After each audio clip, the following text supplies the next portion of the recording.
अगर मैं ये कहूं कि इस वर्ल्ड कप की टॉप 4 टीमें सेमीफाइनल में आई हैं तो बड़ी बात नहीं है, क्योंकि जो टॉप 4 टीमें होंगी, सबसे अच्छा खेली होंगी, वही सेमीफाइनल में आएंगी।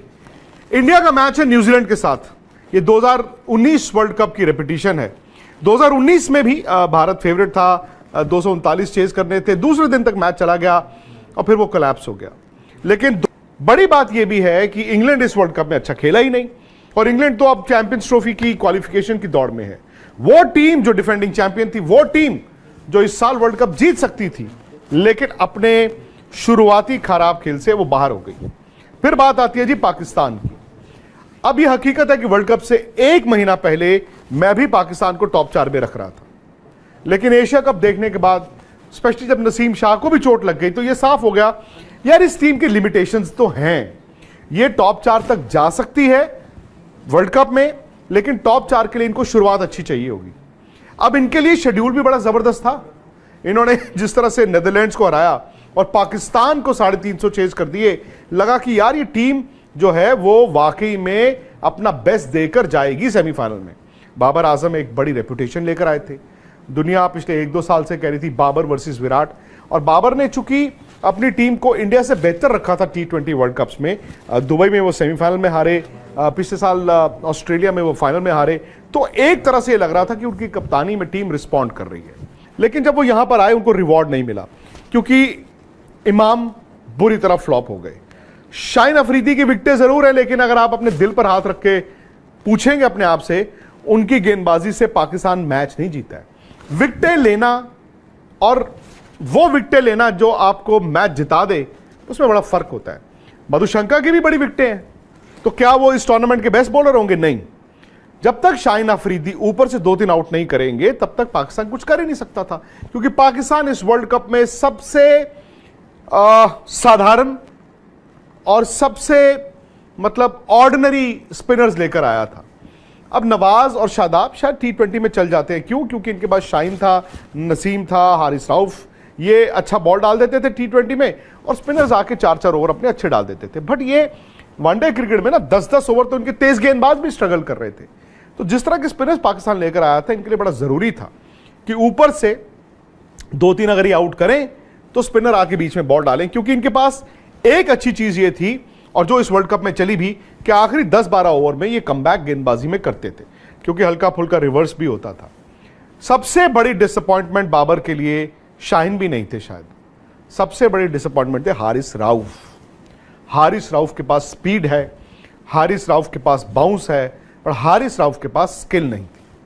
आप देखें शुरुआती मैचों में वो पहले ओवर में कभी 26 खाए, कभी 16 खाएं, कभी 12 खाए, कभी 2 चौके खाएं पहले ओवर में, कभी छक्का खाएं। यार वो फास्ट बॉलर का ना दबाव नहीं होता। अब इंडिया से देखें ना, सिराज और बुमराह जब नया बॉल डालते थे, उसके बाद वन चेंज आते थे, मोहम्मद शमी, इनवेरिएबली मोहम्मद शमी ने पहले ओवर में 1 आउट किया है। तो अगर आप ऊपर से नई बॉल के साथ पिटते ही रहोगे, तो फिर तो भाई वो खुला दरवाजा है, और उसके बाद रनों को कोई रोक नहीं सकता। तो गेंदबाजी पाकिस्तान की हमेशा ताकत थी। इस बार सबसे साधारण गेंदबाजी पाकिस्तान की थी, इवन फास्ट बॉलर्स। बैटिंग ठीक है, फखर को ये पहले खिलाना नहीं चाहते थे, ये फर्स्ट चॉइस, एक आधा मैच ड्रॉप कर दिया, फिर उन्होंने कहा जी नी में चोट लग गई, फिर उन्होंने आके रन बनाए, उन्होंने कहा नहीं मेरी नी के बावजूद मैं खेल सकता था, और फिर उन्होंने एक जबरदस्त 100 बनाया न्यूजीलैंड के खिलाफ। दरअसल पाकिस्तान ने ना इस वर्ल्ड कप में एक ही मैच जीता है, एक ही मैच जीता है पाकिस्तान ने, क्योंकि श्रीलंका जरूर आपने चेज किया, साधारण टीम, नीदरलैंड्स साधारण टीम, बांग्लादेश साधारण टीम, न्यूजीलैंड से आपने 402 रन खाए, और फिर ठीक है डकवर्थ लुइस में, क्योंकि बाबर ने और फखर ने उस दिन एक्स्ट्राऑर्डिनरी बैटिंग की थी, पाकिस्तान वो मैच जीत गया और एक्सपेक्टेशंस ऊपर चली गई।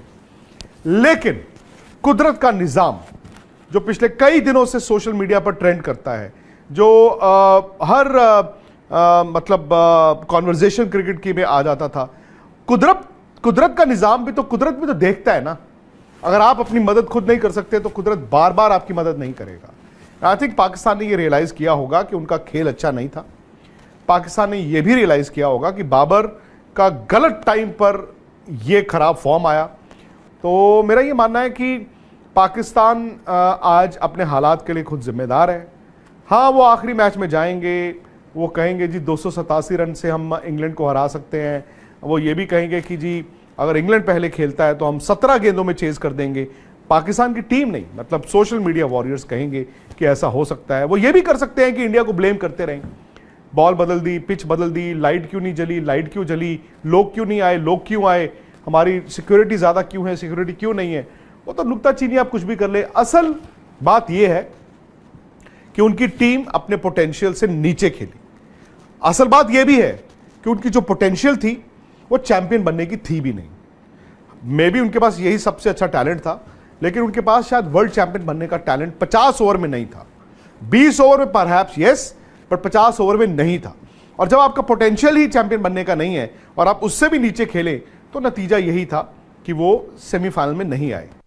इस वीडियो में हम बात करने लगे हैं, जैसा कि आपने देखा भी होगा, कल के मैच के बारे में। कल के मैच के बारे में जो कि न्यूजीलैंड वर्सेस श्रीलंका का, और श्रीलंका ने बहुत ही बुरा खेला और 171 पर ऑल टीम उनके आउट हो गए। और हालांकि कौशल प्रेरणा ने 28 गेंदों पर 51 रन भी बनाए थे, इसके बावजूद उसके अलावा कोई खिलाड़ी नहीं चल सका। इसी पर न्यूजीलैंड ने बहुत अच्छा खेला और तेज़ी से जीत भी गया। इसी पर इंडियन मीडिया वक्रांत गुप्ता बात कर रहे हैं कि